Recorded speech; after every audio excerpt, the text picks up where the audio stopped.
میں کہا ایک دفعہ نظر اٹھا کے نہیں دیکھا، کمال ہو گئی۔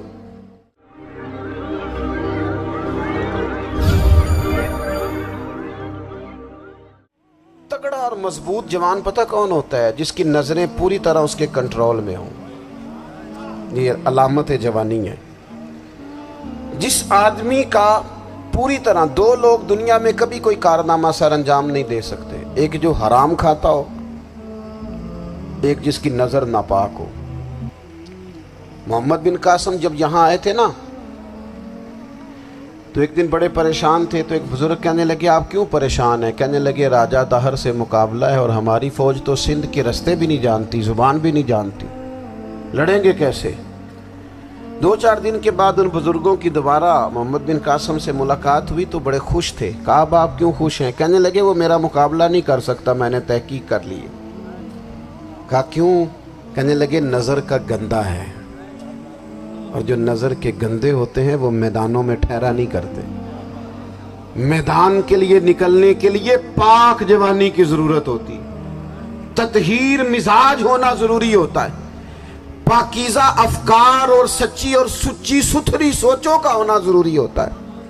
اس لیے فرمایا کہ میرا مقابلہ نہیں کر سکتا۔ حضرت عبداللہ ابن حذافہ کمرے میں تھے تو وزیر کی بیٹی اندر سجی سنوری پہنچ گئی۔ جیسے ہی آپ نے اس کفر کی چال کو دیکھا تو تیمم کر کے نفل شروع کیے۔ وہ ساری رات بیٹھی رہی، رب کا بندہ ساری رات عبادت کرتا رہا۔ عبادت بڑا سہارا ہے، مصلی بڑا سہارا ہے اللہ کے بندوں۔ صبح دروازہ کھولا، وزیر نے اپنی بچی سے پوچھنا چاہتا تھا رزلٹ کیا نکلا، تو وہ کہنے لگی پیچھے ہٹ جا، اب تیرا میرا تعلق کوئی نہیں، میں نے نبی پاک کا کلمہ پڑھ لیا۔ اس نے کہا میں نے بھی زمانہ دیکھا ہے، پر یہ کیا لوگ ہیں، کستوری کے بنے ہوئے، سندل سے دھلے ہوئے، کہ میں ساری رات کمرے میں رہی اور 100 اور 1000 آدمی جس جوان کا مقابلہ نہ کر سکے، اتنا طاقتور جوان کمرے میں رہا اور اسے نظر اٹھا کے نہ دیکھا۔ او کچا رنگے للاری والا جڑا چڑھدا تے لیندا رہندا ہے، اے عشق تیرے دا رنگ محمد چڑھیا پھر نہیں لیندا۔ میں کہا ایک دفعہ نظر اٹھا کے نہیں دیکھا، کمال ہو گئی۔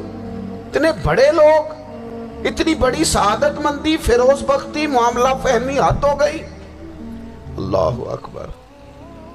دوستو، بادشاہ جب پوری طرح ہار گیا نا، اس نے کہا مار دو۔ تیل گرم کیا ایک کڑاہی میں، اور جب آپ کو اس میں ڈالنے لگے تو آپ کی آنکھوں میں آنسو آ گئے۔ بادشاہ کا خیال ہوا شاید نرم ہو گئے ہیں، کہنے لگا روئے کیوں؟ فرمانے لگے سوچتا ہوں جان ہی ایک ہے، کتنا مزہ ہے اس کی راہ میں جان دینے کا، کتنی لذت ہے اس کے نام پر مرنے میں، کتنا لطف ہے۔ جے تو چڑھیا اتے دار بھی نہیں، تے جے تو وکیا عشق بازار بھی نہیں، تے ایڈا سستا سودا پیار بھی نہیں، تے ایڈا سستا لبدا یار بھی نہیں۔ کئی جنگل گانے پیندے نی، کئی دوزخ لنگنے پیندے نی، جے وہ اس ملوں بھی مل جاوے، ایدوں سستا ہور بپار بھی نہیں۔ تے کچھ سمجھ نہ آوے لوکانوں وہ کادے نال شہید کرے، ڈٹھی یار دے ہاتھ تلوار بھی نہیں، پر او دا خالی جاندہ وار بھی نہیں۔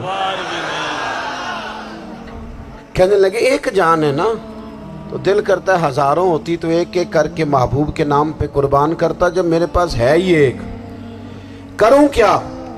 حضرت عبداللہ ابن حذافہ رضی اللہ تعالیٰ عنہ جب روئے اور بادشاہ نے یہ بات سنی تو بادشاہ اٹھ کے کھڑا ہو گیا، سارے وزیروں مشیروں کو کہنے لگا تم نے کہا تھا نا بندہ ضائع کرنے والا نہیں، یہ بھی ضائع کرنے والا نہیں۔ کہنے لگا میرا ماتھا چومو، تم جیسے لوگوں کو قتل نہیں کرنا چاہیے، آزاد کرنا چاہیے۔ عزیز، اپنی زندگی سے نا یہ بہت زیادہ ہرس، ہوس، طمع، اور یہ کسی بات کی بھی ہو، ہرس صرف پیسوں کی نہیں ہوتی ہے، شہرت کی بھی ہوتی ہے، یہ بیماری انسان کو اقتدار کی بھی ہوتی ہے، تعریف کی بھی بیماری ہوتی ہے، یہ سارے نقص ہوتے ہیں لوگوں کو، اور معاذ اللہ بعض جبوں کبوں کے اندر بھی ہوتے ہیں۔ وہاں بھی پنپتے. اپنی زندگی جب تک اس سادگی میں نہیں لاؤ گے جو رسول پاک نے عطا فرمائی. جب لوگ آسانیوں میں پوری طرح الجھ گئے تو پھر وہ دور ہوئے اور کفر چڑھ گیا.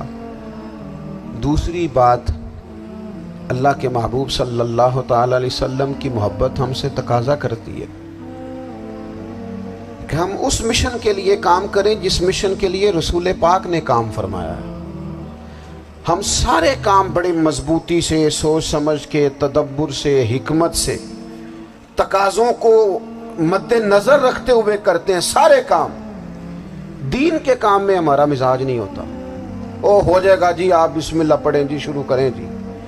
آپ تقاضوں کو سمجھیں، چیزوں کو دبائیں نہیں، چیزوں پر غور کریں. کسی کے ذہن کی سطح پر سوال ابھرتا ہے، اس کا تسلی بخش جواب دیں. اپنی زندگی میں دین کے کام کے لیے اپنے آپ کو وقف کریں. اور دین کے کام کے بہت سارے پہلو ہیں. ہزاروں لوگوں کو قرآن پاک ٹھیک پڑھنا نہیں آتا. ہزارہا لوگ ہیں جو قرآن مجید کے مطالب سے آگاہ نہیں ہیں. دین کی بنیادی ضروریات سے لوگ نابلد ہیں. میں آپ کو کس طرح یہ بات سمجھاؤں کہ ہزاروں کی تعداد میں طلاقیں اس لیے ہوتی ہیں کہ مردوں کو طلاق کے مسئلے نہیں آتے. انہیں پتہ نہیں ہے کہ مجھے حقوق زوجین کے معاملے میں کیسے چلنا ہے. ڈھیر سارے گھروں میں تباہی اس لیے ہے کہ تربیت اولاد کا دینی منہج ہمیں نہیں پتا. اپنا حصہ ملائیں دین کے کام میں. ایک آدمی کو اگر تو نمازی کرنے میں کامیاب ہو گیا، تیری زندگی بدل گئی. وہ دین بیزار لوگ جو ہمارے بیچ بیٹھ کے ہماری نوجوان نسل کو پگڑی اور داڑھی کا نام لے کے بنیادی طور پر دین سے دور کرتے، ایسے نوجوانوں کو دین کا پیغام محبت دے کر دین کے قریب کرنا ہماری ڈیوٹیوں کا حصہ ہے. ہمیں ذمہ داری کا احساس کرنا پڑے گا. ہمیں یہ خاص قدم اٹھانا پڑے گا، توجہ دینی پڑے گی. مساجد، مدارس، میں آپ سے عرض کروں، اتنی ڈٹ کے مخالفت ہوتی ہے نا مدرسوں کی، اتنی ڈٹ کے. میں ادارہ چلاتا ہوں، اس کے چلانے میں جو مشکلات ہیں وہ تو ہم بتا نہیں سکتے آپ کو، اس لیے کہ میری قوم، میرا اس قوم سے تعلق ہے جو نعت خواں امیر کرنا چاہتی ہے، مدرسے نہیں. ہاں، نقیب خطیب پیدا کرنا چاہتی ہے، شعر و شاعری کی زندگی کو پروان چڑھانا چاہتی ہے. فقط ہمارا ان لوگوں سے تعلق ہے جو لاکھوں کروڑوں روپیہ محافل پہ لگائیں گے. اور قاری صاحب بیچارے اگر مسجد کا کوئی ہونے والا کام کسی وقت بتا دیں گے تو وہ بڑی مشکل آ جائے گی ان کے لیے. یہ کیسے ہو سکتا ہے، آپ نے یہ ڈیوٹی بتا دی. مدارس اور جتنا اہم رول دین کو پھیلانے میں مدارس اسلامیہ کا ہے، اتنی زبردست. لوگوں کا خیال ہوتا ہے میری طرح کے لوگ شاید کام کرتے ہیں، ڈیوٹی کرتے ہیں. یہ 10-15 لوگ آپ کو نظر آتے ہیں جو آپ کو کہیں میڈیا پر یا ادھر ادھر ڈیوٹی کرتے. مخلص لوگ اپنی جگہ پہ وہ بھی بڑا ہی کام کر رہے ہیں، جو میڈیا پہ آ کے بھی اخلاص سے اور درد دل سے کو دین کی، ان کی بھی کسی بات کی حوصلہ شکنی نہیں. لیکن ہزارہا اساتذہ جو مدارس میں بیٹھ کے پڑھاتے ہیں، جنہوں نے وہ سارے لوگ تیار، آپ سمجھ نہیں سکتے کتنا بڑا کام. حفظ کا استاد جو ہوتا ہے نا، اس کی ڈیوٹی 24 گھنٹے ہوتی ہے فجر سے پہلے، اور اس نے بچوں کو اٹھانا. تنخواہ تو ہم انہیں دینا نہیں نہ چاہتے جی، تنخواہ نہیں دی انہوں نے. ہمیں مولوی امیر نہ ہو جانا. مولوی نو تے سوٹ بھی 27ویں والی رات دے ہے تاکہ کدھر سوان کے عید والے دن پا نہ لوے، چونکہ 27ویں تو بعد تے درزی پھڑتا ہی کوئی نہیں. کیوں حضرت؟ ایسا ہی ہے نا، اس وقت تو نہیں نہ لیتا. تو ہم چاہتے ہیں مولوی ہماری مرضی کے ہماری طرح کا سوٹ نہ پہن لے. مدارس کی مضبوطی آپ یہ دیکھ لیں، یہ صلاح الدین ایوبی کا تعلق بھلا کس چیز سے تھا؟